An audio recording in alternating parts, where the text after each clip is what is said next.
Romeo 5 अध्याय के 12 पद।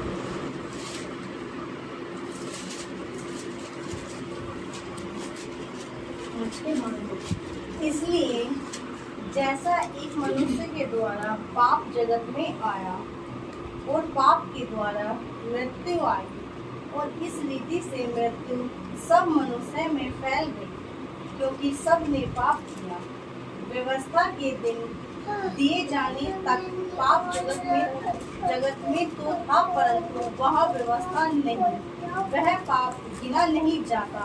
तो भी आदम से लेकर मूसा तक मृत्यु ने उन लोगों पर भी राज्य किया जिन्होंने उस आदम जो उस आने वाले का चिन्ह है के अपराध समान पाप न किया। चलिए आइए आंखें बंद करेंगे, प्रार्थना।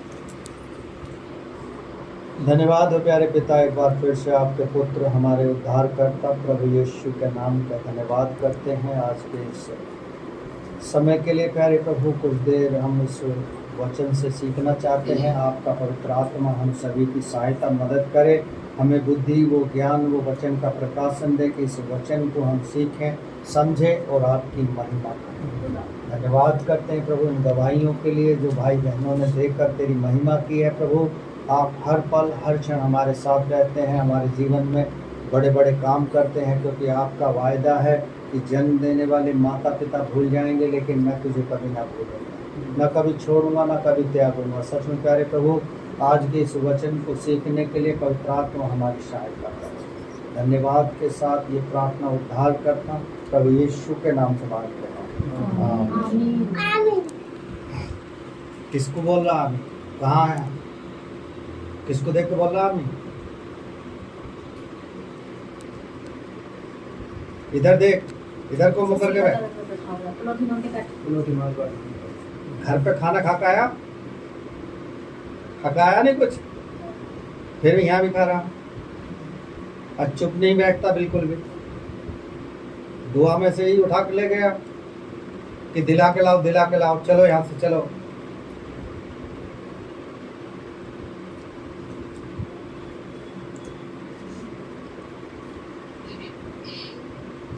चलिए परमेश्वर के वचन की ओर चलेंगे। यहाँ लिखा है, इसलिए जैसा एक मनुष्य के द्वारा पाप जगत में आया और पाप के द्वारा मृत्यु आई।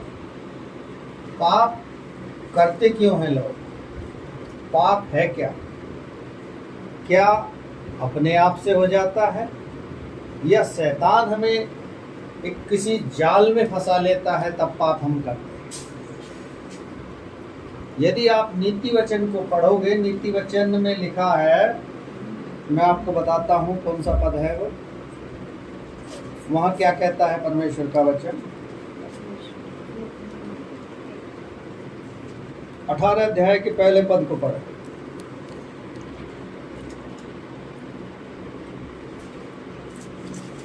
जो दूसरे से अलग हो जाता है, जो दूसरों से अलग हो जाता है, वह अपनी ही इच्छा पूरी करने के लिए ऐसा करता है। हाँ, ऐसा इसलिए करता है वो जो अलग हो गया है कि वो अपनी इच्छा पूरी करना चाहता है। और वो इच्छा अपनी उसकी कौन सी है? वो स्वयं जानता है और लोग भी जानते हैं कि वो क्या पूरा करना चाहता है। आगे, वो सब प्रकार की खरी बुद्धि से बैर करता है। मूर्ख का कान समझ की बातों में नहीं लगता, वह केवल अपने मन की बात प्रकट करना चाहता है। हाँ, जो अपने आप को अलग कर लेता है वो मूर्ख जो है अपने मन की बातों को केवल प्रकट करना चाहता है, दूसरे की सुनना नहीं चाहता है। दूसरे की क्यों सुनना नहीं चाहता? क्योंकि वो जानता है कि वो किसी के अधीन अपने आप को पढ़ना नहीं चाहता। यदि आप नीति वचन को पढ़ेंगे, इसी में इसमें एक पद और पढ़े, 18 का 12। नाश होने से पहले मनुष्य के मन में घमंड और महिमा पाने से पहले नम्रता होती है। हाँ, जिस किसी का नाश होना होता है उसके अंदर घमंड आ जाता है, और यदि वो अपना विनाश तय कर चुका है, तो उसे फिर कोई नहीं रोक सकता। इसलिए जब घमंड आ जाएगा तब मनुष्य पाप करेगा, और क्रोध में आकर ही गलतियां मनुष्य करता है। और शैतान का ये काम है उत्तेजना बढ़ा देना, क्रोध में ला देना, ताकि मनुष्य गलती करे और उन आज्ञाओं को तोड़े जो परमेश्वर ने दी। उत्पत्ति की पुस्तक हर किसी ने पढ़ी होगी, उसमें लिखा है कि परमेश्वर ने आदम और हव्वा को अदन की वाटिका में जब रख दिया और कहा सब कुछ करना लेकिन इस फल को मत खाना, लेकिन वहां भी उन्होंने आज्ञा का पालन किया आदम और हव्वा ने। लेकिन वहां शैतान आया और उसने हव्वा को भरमाया और उन्होंने आज्ञा तोड़ दी, और वहां से मनुष्य के जीवन में क्या आ गया? पाप आ गया। और तब से मनुष्य क्या है? पाप करता आ रहा है। और परमेश्वर क्षमा करना चाहता है, मनुष्य को जीवन देना चाहता है, लेकिन मनुष्य उस जीवन को स्वीकार नहीं करता। आइए वापस आ जाएंगे मेरे साथ, रोमियो में आ जाएंगे, वही 5 अध्याय में।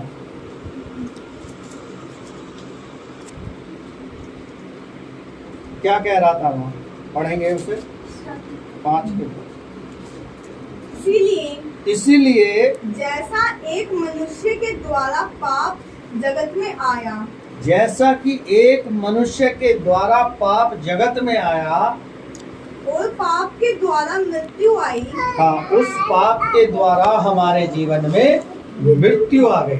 हाँ, और इस रीति से मृत्यु सब मनुष्य में फैल गई। हाँ, सब मनुष्यों में ये मृत्यु फैल गई। अमीर भी मरता है, गरीब भी मरता है, और कितना ही पैसा क्यों ना हो, वो जिंदा नहीं कर सकता अपने आप, मरेगा जरूर। लेकिन न्याय होगा हमारा कि जो हमारे को उस शरीर के अंदर रहकर काम मिला है, आत्मा मिली है, उसके द्वारा हम काम क्या कर रहे हैं? अच्छाई के कर रहे हैं या बुराई के हैं? यही हमारा प्रतिफल है, यही हमारा प्रतिफल है। जो लोग कहते हैं कि लोग तेरे भले काम को देखकर परमेश्वर की महिमा करें। लोग हमें देखते हैं तो पहचानते हैं कि हाँ, ये कौन चला आ रहा, लेकिन जो बुरे काम करने वाला है उसे लोग दूर ही से पहचान लेते हैं कि ये बुरा व्यक्ति चला आ रहा है। इसलिए क्या करते हैं लोग? उसके रास्ते से हट जाते हैं। क्यों? क्योंकि वो बुरा है और बुराई ही करेगा। अब बुराई करता हुआ ही वो आगे बढ़ता है।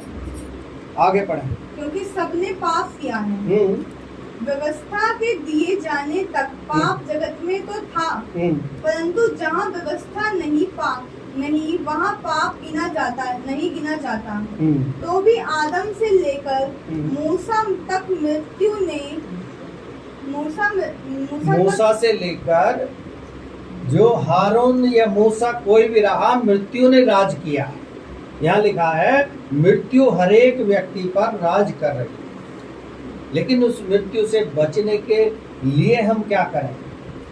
ऐसा तो नहीं है कि मरेंगे नहीं, लेकिन आप अपने जीवन के कार्यों में सुधार ला सकते, बुराई का मार्ग छोड़कर अच्छाई के मार्ग पर चल सकते हैं। क्योंकि जब पाप मनुष्य करता है तो समझो कि वो बुराई भी करेगा, वो गलत काम करेगा जो मनुष्य को तो अच्छे लगेंगे, लेकिन परमेश्वर की दृष्टि में वो बुरे होंगे। चलिए एक और पद जल्दी से पढ़ेंगे, रोमियो में ही 4 अध्याय को देखेंगे और इसके 12 पद को 5 के 12 को पढ़ेंगे। क्या कह रहा है? और जो खतना किए हुए का पिता हो, जो न केवल खतना किए हुए हैं परंतु हमारे पिता अब्राहम के उस विश्वास की लीक पर भी चलते हैं जो उसने बिना खतने की दशा में किया था। परमेश्वर ये चाहता है कि जो खतना रहित है या खतना वाले हैं, पाप वो भी करते हैं, लेकिन परमेश्वर जो है हमें ये चाहता है कि एक अनंत जीवन का दान देना चाहता है। और वो अनंत जीवन का दान कब मिलेगा? जब हम अपने पापों को अंगीकार करेंगे, उनसे मन फिराएंगे, और मन कैसे फिराते हैं? एक पापी मनुष्य अपने मन को बुराई से हटाकर अपने मन को फिरा सकता है। आएंगे रोमियो 6 अध्याय में, पढ़ेंगे पहले पद से क्या कहता है परमेश्वर का वचन। हाँ, 6 अध्याय रोमियो। तो हम क्या कहें? क्या हम पाप करते रहे कि अनुग्रह बहुत हो? हाँ, लोग पाप पे पाप करते रहते हैं, वो नहीं जानते कि हम कैसा पाप कर रहे हैं। क्या वो इसलिए पाप कर रहे हैं कि हम पर अनुग्रह बहुत हो जाए? कुछ लोगों को अपने पाप पता होते हैं, कुछ को नहीं पता होते हैं। जिनको नहीं पता उनको तो परमेश्वर क्षमा कर देगा, लेकिन जो परमेश्वर में रह के पाप कर रहे हैं उनको परमेश्वर कभी भी क्षमा नहीं करेगा। हाँ, आगे पढ़े। कदाचित नहीं, हम जब पाप के लिए मर गए तो फिर आगे को उसमें कैसे जीवन बिताएं? हाँ, पाप के लिए एक बार जब हमने अंगीकार कर लिया, इसका मतलब ये है कि हम पाप के लिए मर गए। अब हम पाप में जिंदा नहीं हैं, अब हम जीवित हैं तो परमेश्वर में जीवित हैं। अब हमें दोबारा पाप करने की आवश्यकता नहीं है, चाहे वो कोई भी हो। उसे जान लेना चाहिए कि जब हमने पापों का रास्ता छोड़ दिया है तो अब हमें परमेश्वर जिंदा है, अब हम पाप के लिए मर चुके हैं। आगे। क्या तुम नहीं जानते कि हम सब जिन्होंने मसीह यीशु का बपतिस्मा लिया उसकी मृत्यु का बपतिस्मा लिया, अतः उस मृत्यु का बपतिस्मा पाने से हम उसके साथ गाड़े गए, ताकि जैसे मसीह पिता की महिमा के द्वारा मरे हुओं में से जिलाया गया, वैसे ही हम भी नए जीवन की सी चाल चले। हाँ, नए जीवन की सी चाल चले। जब हमने परमेश्वर को जान लिया, पापों से मन फिरा लिया, पश्चाताप कर लिया और हम उसके साथ बपतिस्मा भी ले चुके हैं, लेकिन उसके बाद भी हम गलत काम कर रहे हैं। उसके बाद भी हम क्या कर रहे हैं? ना प्रार्थना में जाना चाहते हैं और ना हम, क्योंकि हम परमेश्वर से अलग होकर कुछ नहीं कर सकते। ये लोग जान नहीं पाए, लेकिन जान लेते हैं। कुछ लोग तो अपने परिणाम को भी जानने के बाद भी अनजान बने रहते हैं। यहाँ क्या कह रहा है परमेश्वर का वचन कि जब हमने उसकी मृत्यु का बपतिस्मा पाने से हम उसके साथ गाड़े गए, ताकि जैसे मसीह पिता की महिमा में मरे हुओं में से जी उठा, वैसे ही वो हमें भी जी उठाएगा, ताकि हम उसके राज्य के वारिस बन सकें। और आज हम देखते हैं आपस में एक दूसरे से भाई बहन में प्रेम नहीं है, बहन आपस में प्रेम नहीं रखते। क्यों? क्योंकि आज जो है स्वार्थ की जिंदगी बहुत जी रहे हैं। अपने स्वार्थ के लिए, अपने लाभ के लिए वो किसी भी हद तक जाएंगे, किसी भी हद तक कुछ भी काम करेंगे और किसी भी हद तक माँ बाप का या भाई बहन का या किसी का एक दूसरे से सामना भी करेंगे, क्योंकि वो जानते हैं कि हमें ये चीज हासिल करनी है। लेकिन परमेश्वर केवल एक बात बताना चाहता है कि जब हम पाप के लिए मर गए तो फिर हम दोबारा से पाप ना करें, क्योंकि हमारे अंदर फिर परमेश्वर जिंदा होना चाहिए, परमेश्वर की आज्ञाएं हमारे अंदर होनी चाहिए, परमेश्वर का प्रेम होना चाहिए। और परमेश्वर का प्रेम ये है कि हम एक दूसरे से प्रेम करें, हम एक दूसरे को समझें, एक दूसरे के अधीन रहें, एक दूसरे के लिए प्रार्थना करें, एक दूसरे को हम प्रार्थनाओं में ऊपर उठाएं। हम अपना भला ना सोचें, दूसरे के बारे में भी हम सोचें। वापस आ जाएंगे मेरे साथ जल्दी से, मैं एक और पद जल्दी बता रहा हूँ। यशा 59 अध्याय के 2 पद को पढ़ें, वहाँ पाप के बारे में बहुत अच्छा लिखा है। क्या कहता है परमेश्वर का वचन? यशा 59 उसका 2। क्योंकि मनुष्य को परमेश्वर, परंतु तुम्हारे अधर्म के कामों ने तुमको तुम्हारे परमेश्वर से अलग कर दिया है। हाँ, यहाँ लिखा है हमारे अधर्म के कामों ने हमको परमेश्वर से अलग कर दिया। हम जो काम करते हैं उनके द्वारा परमेश्वर से अलग हो जाते हैं। और तुम्हारे पापों के कारण उसका मुंह तुमसे ऐसा छिपा है कि वह नहीं सुनता। हाँ, पापों के, हमारे पापों के कारण परमेश्वर का मुंह हमसे ऐसा दूर छुपा लिया है परमेश्वर ने कि वो अब हमारी नहीं सुनता, क्योंकि हम प्रार्थना करते हैं, उपवास रखते हैं, चिल्लाते हैं और कठिनाई में समय बिताते हैं, लेकिन परमेश्वर हमारी प्रार्थना को नहीं सुनता। क्यों नहीं सुनता? क्योंकि हमारे अधर्म के काम जो है वो हमको परमेश्वर से अलग कर रहे हैं। अगला पद पढ़ें इसमें, इसी को। हाँ, क्योंकि तुम्हारे हाथ हत्या से और तुम्हारी उंगलियां अधर्म के कामों से अपवित्र हो गई हैं। हाँ, हमारे काम जो है, हमारे हाथ जो अधर्म से और हाथ जो है हत्याओं से ऐसे रंगे हैं कि हमारे परमेश्वर से वो दूर हो गए। हाँ, तुम्हारे मुंह से तो झूठ और तुम्हारी जीभ से कुटिल बातें निकलती हैं। हाँ, मुंह से झूठ निकलता है और मन में कुटिल बातें रहती हैं। कोई धर्म के साथ नालिश नहीं करता, न कोई सच्चाई से मुकदमा लड़ता है। वे मिथ्या पर भरोसा रखते हैं। मिथ्या यानी झूठ पर भरोसा रखते हैं। कोई भी ईमानदारी सच्चाई से मुकदमा एक दूसरे का नहीं लड़ता। लोग मुकदमे को जालसाजी से, धोखेबाजी से, छल से, बल से अपने पक्ष में करने के लिए सारे हथकंडे को अपनाते हैं, लेकिन परमेश्वर के यहाँ ऐसा नहीं होगा। वहाँ मुंह देखा न्याय नहीं होगा। वहाँ सच्चाई के साथ न्याय किया जाएगा। जो धर्मी है वो धर्मी ठहराया जाएगा, जो पापी है वो दोषी ठहराया जाएगा। हाँ, और झूठी बातें बकते हैं, उसको मानो उत्पात का गर्व रहता है और वे अनर्थ को जन्म देते हैं।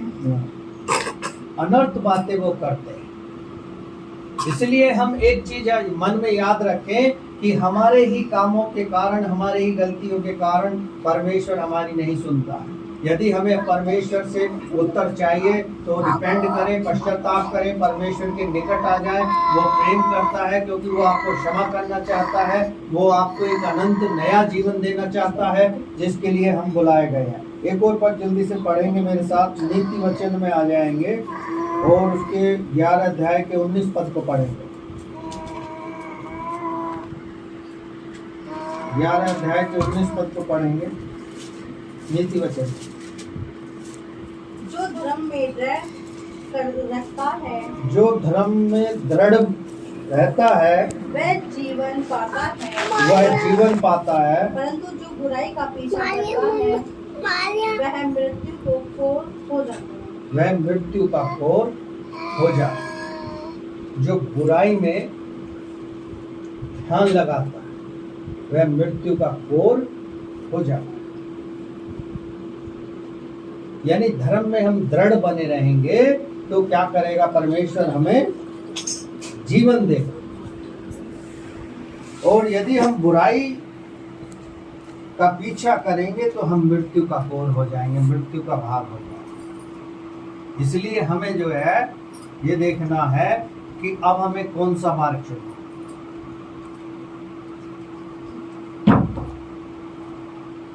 तो हमें धर्म का पीछा करना, ना कि बुराई का पीछा करना, ना कि पाप की जिंदगी का पीछा करना।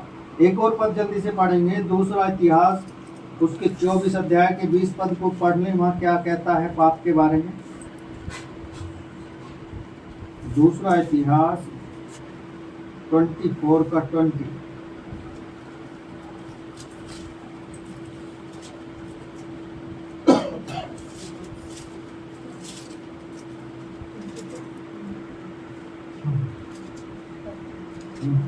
तब परमेश्वर का आत्मा याजक के पुत्र जकर्या में समा गया और वह ऊंचे स्थान पर खड़ा होकर लोगों से कहने लगा, परमेश्वर यूँ कहता है कि तुम यहोवा की आज्ञाओं को क्यों टालते हो। हाँ, यहाँ साफ कह रहा है परमेश्वर के सेवक के अंदर एक आत्मा उतरा और वो लोगों के लिए भविष्यवाणी करके कहने लगा कि परमेश्वर यूँ कहता है कि तुम यहोवा यानी परमेश्वर की आज्ञाओं को क्यों टालते।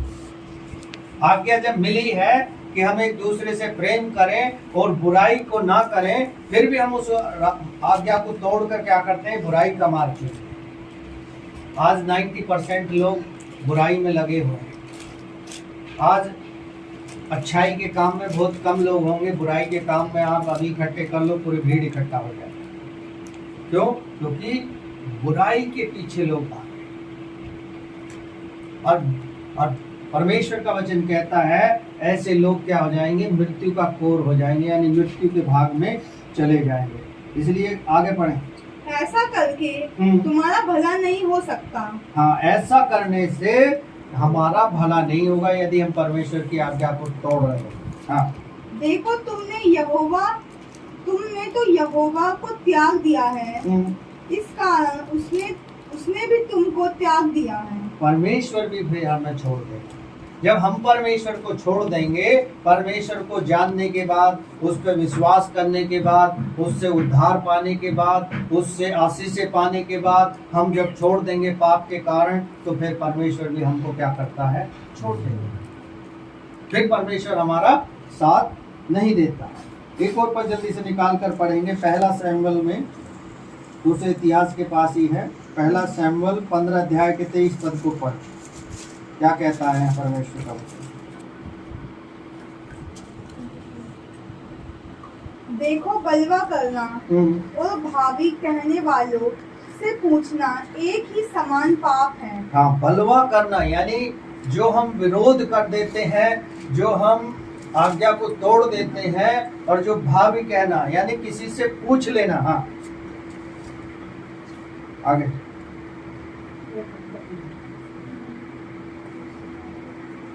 और हट करना भूतों और ग्रह देवताओं की पूजा के तुल्य है।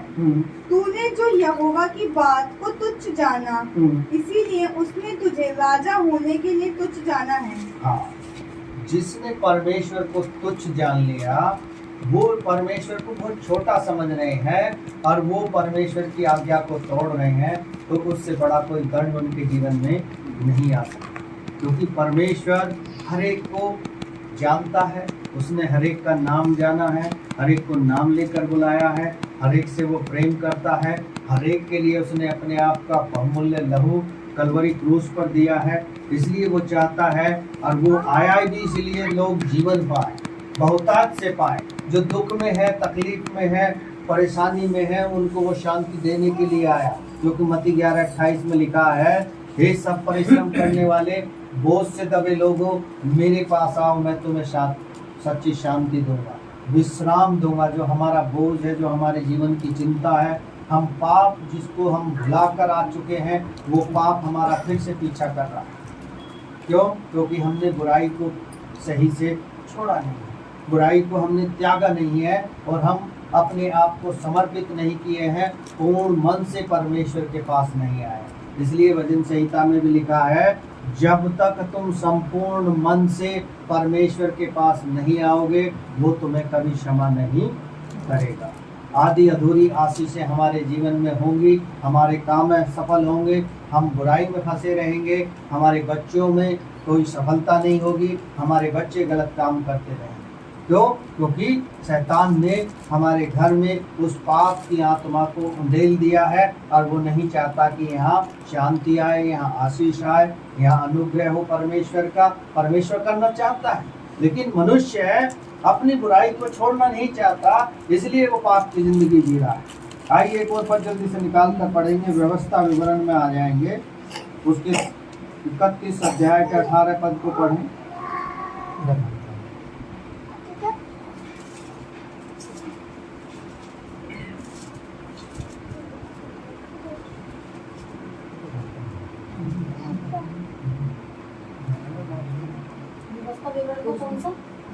व्यवस्था विवरण 31 का 18 उस समय मैं उन सब बुराइयों के कारण जो ये पराये देवताओं की ओर फिरकर करेंगे, निसंदेह उनसे अपना मुंह छिपा लूंगा। हाँ, सारी बुराइयों के कारण जब हम गलत काम करेंगे, तो परमेश्वर फिर हमसे मुंह को छुपा लेंगे। हम उस समय सफलता पाना तो चाहेंगे, लेकिन सफलता हमसे दूर भागेगी। हम उसे पाना तो चाहेंगे, लेकिन वो चीज़ हमसे भागती चली जाएगी, और हमें शैतान पाप की जिंदगी में इतना गहराई में ले जाएगा कि फिर हम वापस नहीं आ सकते। क्योंकि लिखा है बाइबल में, जब एक व्यक्ति मसीह जीवन से शैतान की ओर चला जाए तो फिर वो अनहोना है कि वो परमेश्वर के पास आ जाए। क्यों? क्योंकि फिर उसकी गलती, उसके अपराध, उसके गुनाह ऐसे होते हैं कि वो जानबूझकर रियलाइज नहीं करना चाहता। क्यों? क्योंकि उसे पता नहीं है, या तो पता है तो वो उस मार्ग पर चलना नहीं चाहता, और चल रहा है तो किसी ने उसे मिसगाइड कर दिया। मिसगाइड करने वाले बहुत मिले, क्योंकि जिनको नहीं पता ABCD वो लोग तर्क देंगे, वो लोग परमेश्वर की महिमा को ऐसा बताएंगे, घटा बढ़ाकर, चढ़ाकर, उतारकर, कि लोग उनकी बातों पर विश्वास करें। हमें एक ही बात को जानना है, परमेश्वर का पुत्र इस संसार के लोगों के लिए आया, उसने पापी मनुष्यों को प्रेम किया, और जो उसके निकट आ गया उसने उनको जीवन दे दिया। जो बीमारी में था, जो कठिनाई में था, जो दुख में था, जो तकलीफ में था, परमेश्वर ने उसे छुड़ाकर स्वतंत्र कर दिया, और उसे एक वायदा दिया कि अनंत जीवन ये आपका है। इस जीवन की रखवाली करना अब हमारा काम है। बुराई का रास्ता छोड़ दिए हैं तो बार बार बुराई से हम बचें, बुरी संगति से बचें। आप भजन संहिता 1 को पढ़ोगे, लिखा है, क्या ही धन्य है वह मनुष्य जो न पापियों के मार्ग में खड़ा होता है, न ठट्टा करने वालों की मंडली में बैठता है।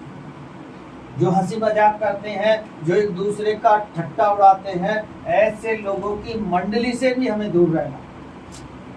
और वो उस वृक्ष के समान है जो बहती नालियों के किनारे लगा हो, जिसके पत्ते हमेशा हरे भरे रहते हैं, मुरझाते नहीं हैं और लहलहाते रहते हैं। वैसे ही हमारा मसीही जीवन लहलहाता रहेगा यदि हम इन चीज़ों से, बुराई के मार्ग से बचे रहेंगे, पाप से बचे रहेंगे, और अपने जीवन को पवित्रताई की ओर लेकर जाएंगे। क्योंकि वचन कहता है, मैं पवित्र हूँ, तुम भी पवित्र बनो। यदि हम पवित्रता को खो रहे हैं, हम परमेश्वर की योजना को भूल रहे हैं और उसकी आज्ञा को तोड़ रहे हैं, तो शैतान हमारे जीवन को कंट्रोल कर रहा है। और शैतान के कंट्रोल को खत्म करने के लिए हमें बहुत सारी प्रार्थना करनी होगी। आइए अंत में एक और पद पढ़ेंगे, उसके बाद समाप्त करेंगे। यहेजकेल की पुस्तक में आ जाएंगे, 18 अध्याय के 20 पद को पढ़ेंगे। क्या कहता है परमेश्वर का वचन?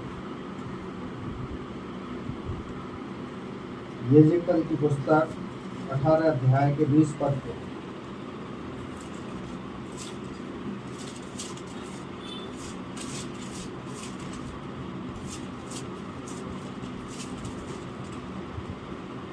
जो प्राणी पाप करे वही मरेगा, ना तो पुत्र पिता के अधर्म का भार उठाएगा, और ना पिता पुत्र का धर्मी को अपने ही धर्म का फल, और दुष्ट को अपनी ही दुष्टता का फल मिलेगा। धर्मी को धर्म का फल मिलेगा और दुष्ट को दुष्टता का प्रतिफल अवश्य मिलेगा। चाहे वो कितना ही भाग लीजो, कितना ही बुराई कर लीजो, कितना ही वो परमेश्वर से दूर हो जाइयो, लेकिन उसे उसकी दुष्टता का एक दिन प्रतिफल अवश्य मिलेगा। इसलिए परमेश्वर चाहता है जो प्राणी गलती कर रहा है, जो दुष्ट गलती कर रहा है, वो ही सजा पाएगा। हमें कोशिश करनी चाहिए कि अपने जीवन को सुधार लें। यदि कोई गलत मार्ग हमने चुन लिया है, कोई बुराई कर दी है, उसे हम परमेश्वर के सम्मुख मान लें। क्योंकि वचन कहता है, यहोवा के सम्मुख अपने पापों को मान लो, वह तुम्हें क्षमा कर देगा। हम क्षमा मांगने में ना हिचकिचाएं, क्योंकि परमेश्वर दयालु है और विलंब से क्रोध करता है। वो हमें जानता है, हमसे प्रेम करता है, क्योंकि उसने हमारे लिए अपने आप का लहू देकर हमें खरीदा। इसलिए वो चाहता है हम जीवन पाएं, पाप की जिंदगी छोड़ें, बुराई का रास्ता छोड़ें और अपने आप को परमेश्वर के निकट लेकर चलें। परमेश्वर का धन्यवाद हो। एक कोरस गाएं।